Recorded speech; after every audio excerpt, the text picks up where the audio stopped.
26 world titles, 5 times back-to-back titles, 2003, age of 18, 2023, age of 38. There is one constant, that is the hunger to win for India. Explain it.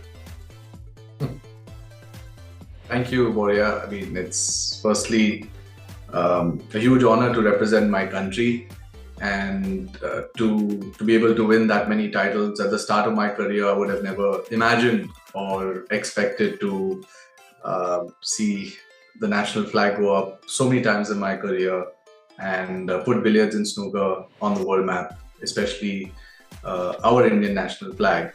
And I'm thrilled to win my 27th title. Actually, you know, what happened in Doha was that as soon as I won the 26th, I barely spoke to anybody from the media because I was concentrating on trying to get the short format of the billiards as well, because that commenced as soon as the 26th title was won. So, but I'm extremely thrilled to have won the grand double in the world of billiards and my 27th World Championship gold medal.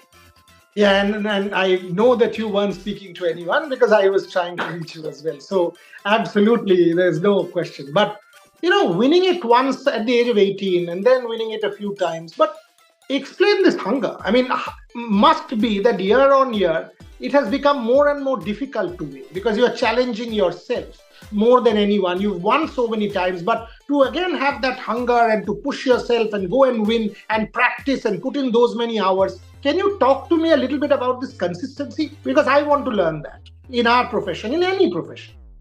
For the benefit of all the sports enthusiasts and those who don't really understand the intricacies and the finer points of cue sports, when I started off my career and when I won the first world title in 2003, which was extremely special for me, the IBSF World Snooker Championship in China, where I was, if at the start of the tournament, if anybody had said that Pankaj would be winning the title, you know, I myself would have laughed at it.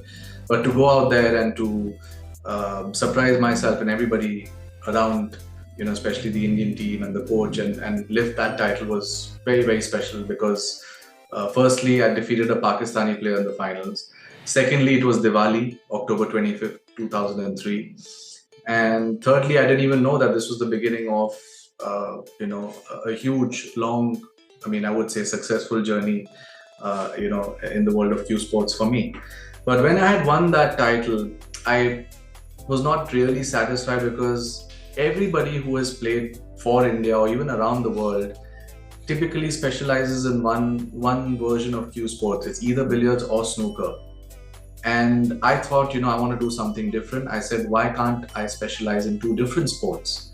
And yes, there are times where people, even if you've achieved the biggest prize in your sport and you've been consistent throughout, there'll always be people who will try to, pull you down and say, oh no, this is not professional, it's amateur and all of that.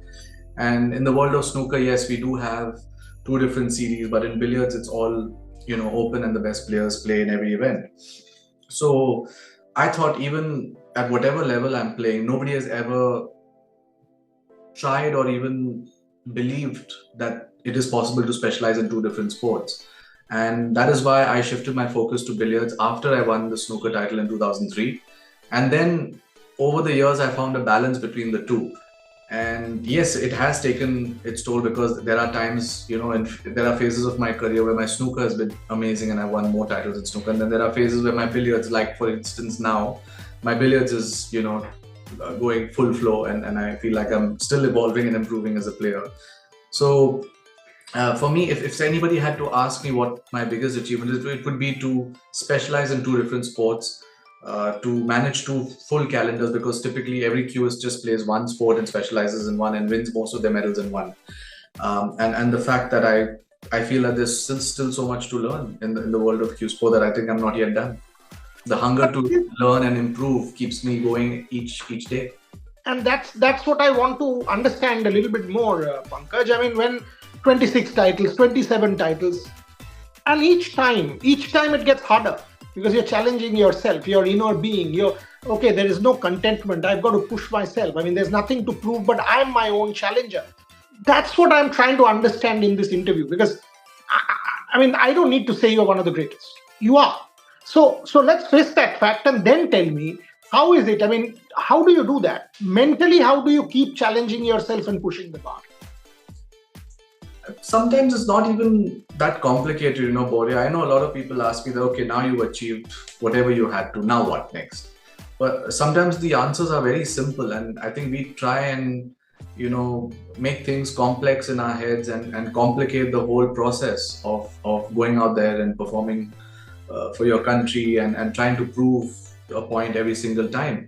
For me, it's just the basics that I love playing this sport. I love performing as an artist.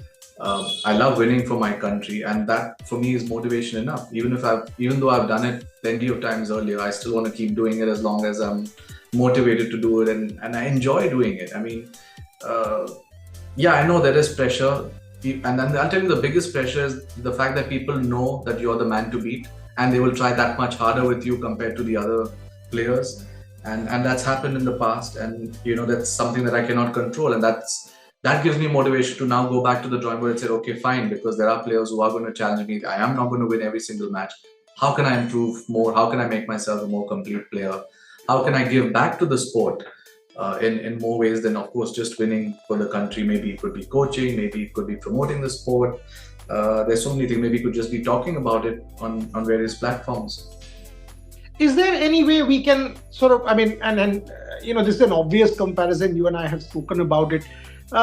This needs to be celebrated more. I mean, that particular day I was trying to reach out to you because right through the year we need to celebrate you more and the sport more.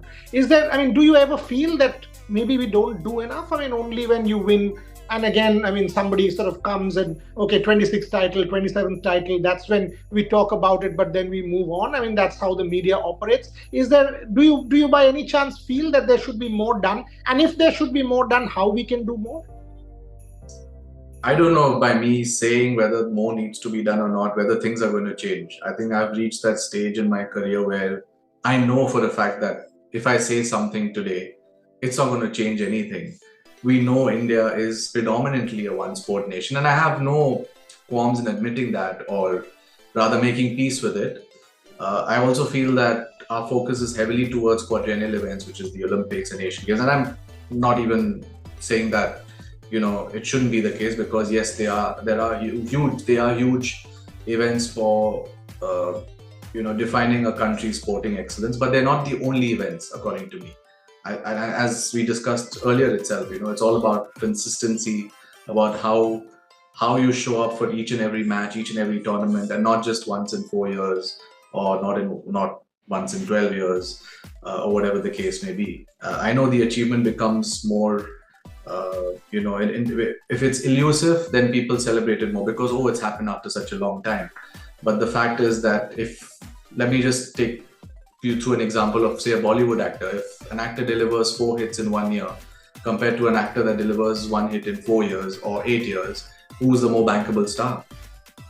So I still feel that in the world of sport, that should apply as well.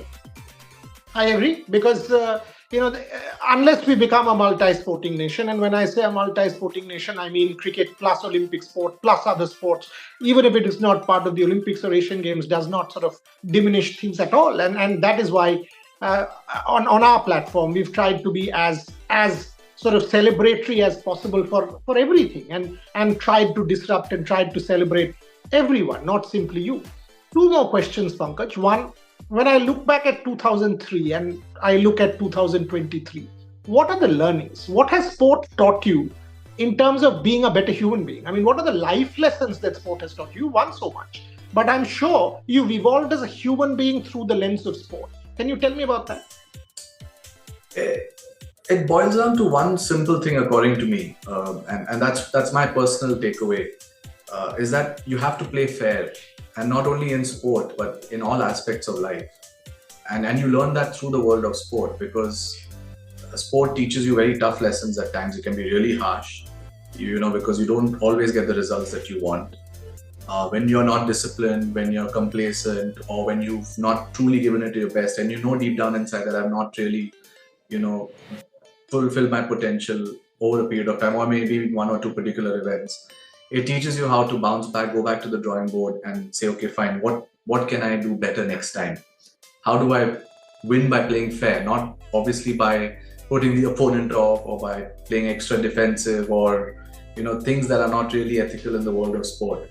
So for me, sport has taught me how to be fair, how to be ethical, how to face problems and issues head on, rather than doing things in a more sly and a more cunning way. Because in sport, it's only you, and for example, my sport, it's just the table. So it's me in the arena, and I've got to be as honest to myself and my profession as I can to get out the best result. And there's no other way of going about it. I don't have anybody's help. I can't use influence. I can't cheat. I don't think that my conscience will allow me to do that. And I think that's the same in life. If I want to get something, I've got to face that task head on. Or even if I have to get work done through people, approach the person directly, and be as straightforward and honest as possible to myself and to the other person on the other side as well. Last question. My friend Abhinav Bindra tells me that sport taught him how to lose. And he says, sport, and in sport you will always lose more than you win. But in your case, you won much more than you perhaps have lost. And have you even given it a thought? I mean, when you lose, how will you take that? And does it ever sort of bother you that maybe it's become a habit, the winning? Will you be able to take a loss? And do you even think about such things? I'm a typical Leo, so I don't take losses really well. And I think that's a good thing, because it motivates me to go out there and do better the next time. Like, oh, I lost you. Okay, fine. In my head, I tell myself, no, I'm going to get you next time. Because if it doesn't pinch you, then I don't think you're hungry enough. And I've always believed that in sport, you may lose, but you're never a loser. Beautiful. And I stick by that. And I know that it's, as Abhinav rightly said, it's inevitable. You are going to lose pretty often. But there should be no stone unturned, in your preparation, in your will to win.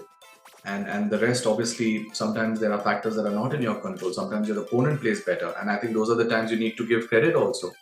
There are matches where I've played way below par, and my opponents played much better. And I think when you accept responsibility for your own actions, when you learn how to lose, then you become cleaner, you become better, and then you want to work hard towards your goals in the right way, rather than saying, okay, fine, it was his good luck, or I was just not used to the conditions, or the scheduling was bad. There's so many excuses that one can give, and while we may try and justify to ourselves that the reasons for our loss, I think it's best to just accept responsibility. And that's what I've done for most part of my career, and that's actually really helped me in good stead. That the next time I go out there's no excuse. There's nobody to blame. There's absolutely nothing to do with the organizing or the conditions or the lighting or the weather or anything. It's just me in the arena, and I come back with the learnings, and as an improved player and as an improved person. 3 things I take away. One, what you just said, that you don't take to a loss kindly and you will give it your best. That's the attitude. That's the attitude of our India at the moment. Number 2, I mean, the consistency that we spoke about at the start. And number 3, to try and be different. I mean, not one sport, but 2 sports, and try and break the conventional and become different and stick to your own beliefs. Lots to learn from you, Pankaj Advani. I mean, for a long time, you've been an inspiration to us all, to me personally, and to everyone at Revsportz, and of course to the country. Keep doing what you are, because you're a true ambassador of our country in the global stage, at the global arena. Thank you very much for joining me. Appreciate it. Thank you for having me.